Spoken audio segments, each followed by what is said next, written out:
Let's welcome Ben to the program. Hey, Ben, good to see you, man. Thanks for taking some time with us. You got access to the unicorn, dude. I mean, that's easier said than done, man. It's hard to get to Shohei.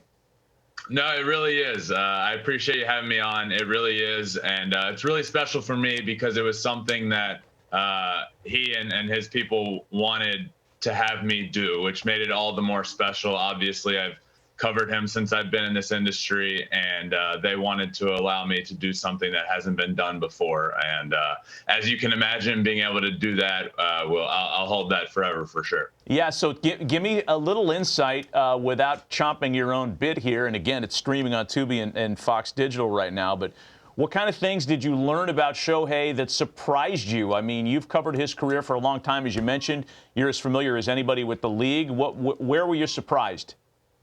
You know, I think what is kind of behind the scenes here is his work ethic that's not on the field. And you know, I knew that, but I didn't know exactly why or how hard he was working behind the scenes. And I think going to Japan, seeing where he came from, going to his high school where he played, it made it so obvious why his work ethic is the way it is.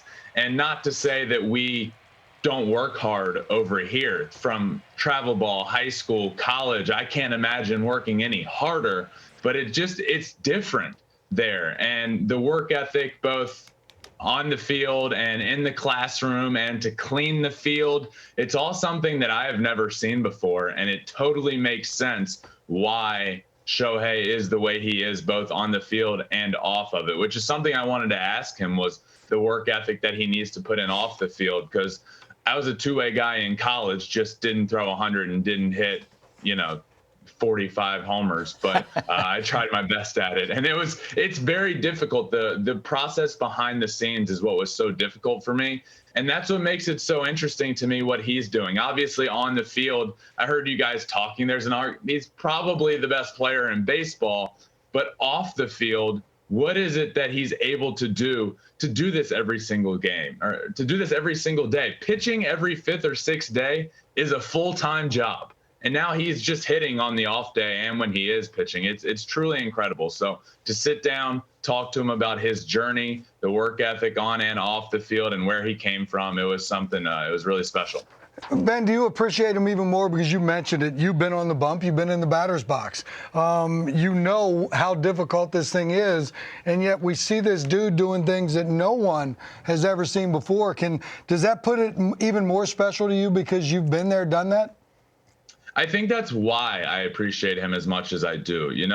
In college, when I was my first 2 years in college, I was trying to do both. I was doing both. I was pitching and hitting, but I was doing both at a very average level, which was fine. But I needed to do something different, because the problem for me became I found myself skipping out on important things to make up for one or the other. I would miss a round of BP to go do a pitching drill, or I would miss a flat ground to go do something hitting. And I would find myself skipping out on things and not making myself as good as I could be on both sides.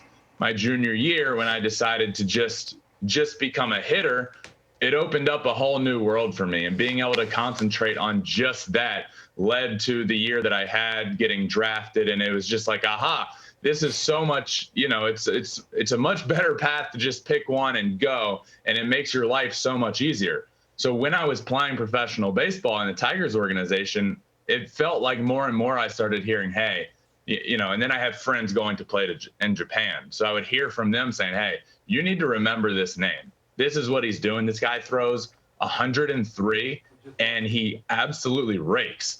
So naturally, I'm like, that's awesome. I would love to see that.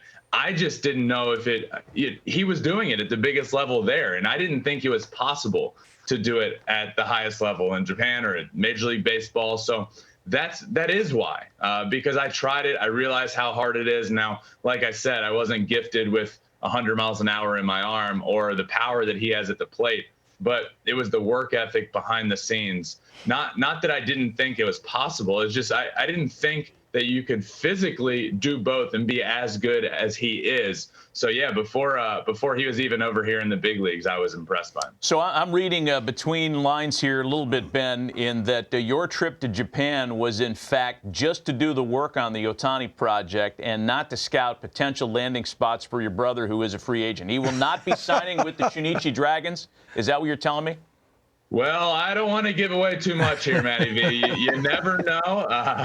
But yeah, exactly. I will say I went over there and got to watch a lot of baseball as well, apart from just doing this. And the talent that is over there that is potentially coming here is unbelievable right now. There's a pitcher, Roki Sasaki, and Muntaki Murikama. Those guys are studs. Awesome. Good little heads up for us, for sure. Hey, man, thanks for the time with us this morning. I know it's early on the West Coast, but you can watch the project Searching for Shohei on Tubi and Fox Digital. Ben Verlander joining us on the Monday Stove. Thanks, Ben. Of course. Thanks for having me, guys.